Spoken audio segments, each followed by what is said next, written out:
Welcome once again to Commander by Danon. Today's video was brought to us by Patreon supporter Alex. Huge thanks to Alex and the rest of my Patreon supporters. Alex reached out asking for help with his Urabrask deck, and I was more than happy to help. Also, and I know it's annoying to keep hearing this, but statistically if I don't ask you to like and subscribe, the video gets fewer subscribers.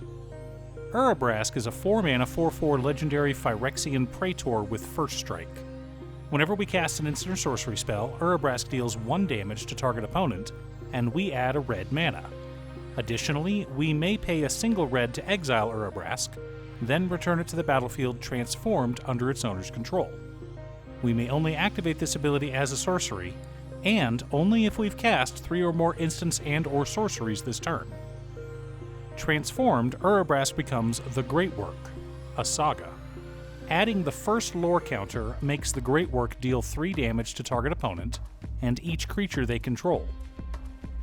The second lore counter creates 3 treasure tokens. The third lore counter allows us to cast instants and sorceries from our graveyard, but if we do, they go into exile instead of back to our graveyard. We also exile the Great Work and return it to the battlefield transformed. Now, transforming our commander can lead us to a victory, but the primary thing we want to do is generate mana every time we cast an instant or sorcery. So this will be a Storm deck. We'll want to run as many cantrips and cheap mana spells as possible, and also look at running cards that care about us casting instants and sorceries. Also, Alex asked that the deck stay under $300.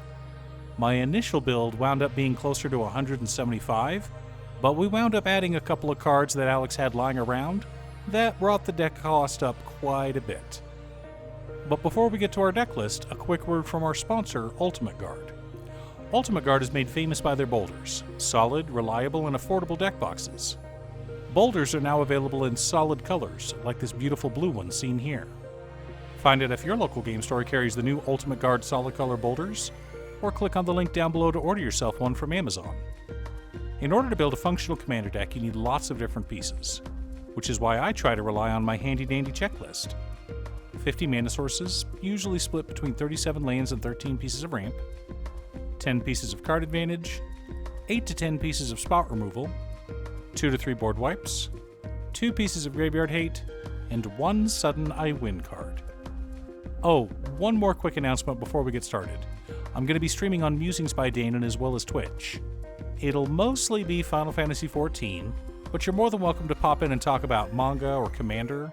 Honestly, half my streams are spent talking about manga, anime, and Commander.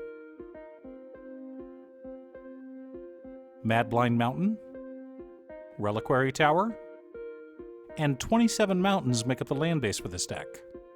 I know that's not a lot, but don't worry, I got you covered. Chandra, Torch of Defiance, Jaya Ballard, Bergi, God of Storytelling, Defiler of Instinct, Neheb the Eternal, Runaway Steamkin, Storm Artist, Soul Ring, Arcane Signet, Pyromancer's Goggles, Desperate Ritual, Seething Song, Mana Geyser, Rousing Refrain, Ruby Medallion, Dockside Extortionist, Ragavan, Nimble Pilferer, and Descent into Avernus. I originally didn't want to include the 2 pirates, but Alex told me he had them lying around. If budget is a concern, swap them for a Felwar Stone and a Wayfarer's Bauble, respectively. Vindictive Flamestoker, Big Score, Unexpected Windfall, Into the Fire, Jeska's Will, Nahiri's Warcrafting, Underworld Breach, and Wheel of Misfortune help us to dig through our deck and keep our hands full. I know that's not a lot, but don't worry. We also have a cantrip package consisting of Crimson Wisps, Expedite, Needle Drop, Reroute, Thrill of Possibility, Ancestral Anger, Crash Through, Faithless Looting, Magmatic Insight, Renegade Tactics, Warlord's Fury, Overmaster, and demand answers. Gotta keep churning through our deck after all. Chaos Warp, Gut Shot, Red Elemental Blast, Smelt, Blazing Volley, Fiery Confluence, Grape Shot, Tectonic Hazard, Abrade, Lightning Bolt, Insult Injury, Bolt Bend, Return the Favor, Reverberate, and Reiterate help us to keep our opponents in line. Pyrohemia and Blasphemous Act help us to reset the board as needed.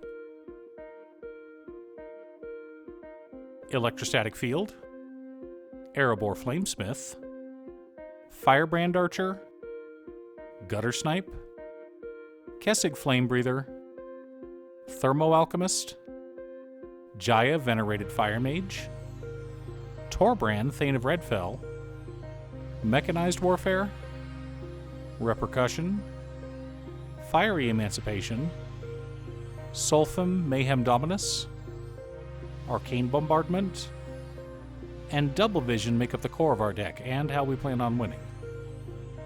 Now that we have our deck list, let's compare it to our checklist.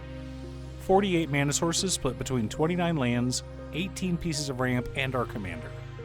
I know that we're very light on lands, but that's okay, because we've got 8 pieces of card advantage and 13 cantrips. Remember, you can cut a land for every 2 cantrips in your deck, but you want the deck to have other payoffs for running that many cantrips. 15 pieces of interaction, 2 board wipes, no graveyard hate, 1 sudden I win card in Fiery Emancipation. Fiery Emancipation causes all damage we deal to get tripled. This gets out of control very quickly. Let's say we cast Fiery Confluence and choose the second mode all 3 times. 2 damage to each opponent. Normally, that would be 6 damage. But in this case, it would be 18 damage. But if we have a Repercussion on board and cast Fiery Confluence, each opponent takes 9 damage each time we choose the first mode. Allow me to explain. Repercussion makes it so that each player takes damage equal to the damage dealt to creatures they control. Fiery Confluence can deal 1 damage to each creature. Fiery Emancipation triples that damage, which means Repercussion sends 3 damage to each player's face, each times the number of creatures they control. But wait, there's more. Fiery Emancipation also triples that damage. So we can choose the first mode 1 time, dealing 1 point of damage to each creature on board and 9 to each of our opponent's face for each creature they have. Then the second mode twice more, dealing 12 more damage to each opponent. This should win us the game on the spot.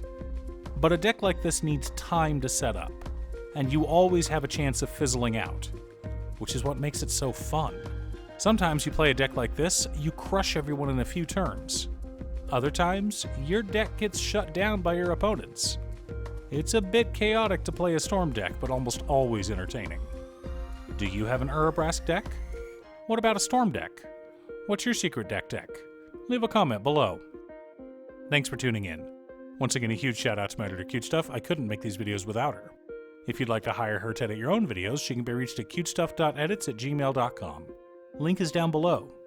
If you're looking for ways to support the channel directly, you can head on over to patreon.com/Danon. You can have a video made, or just ask for help building or tuning a deck list. I also wanted to give a quick shout out to all of my patrons: Waffles, Jiraiya, Danny, Muffins, Marcus, Squishy, Brat, Roxy, Sean, Mark, Borgie, Nazwin, Pedro, Midge, Alex, Julio, Valeri, Conga, RJ, Aaron, Chris, Robert, Joel, Brock, Michael, Skinwalker, Sidewinder, Austin, and William. You guys are awesome. I post new Commander Deck videos every weekday, so be sure to subscribe and ring the bell to be notified of new videos. Again, thanks for watching, and I'll see you all again next time on Commander by Danon.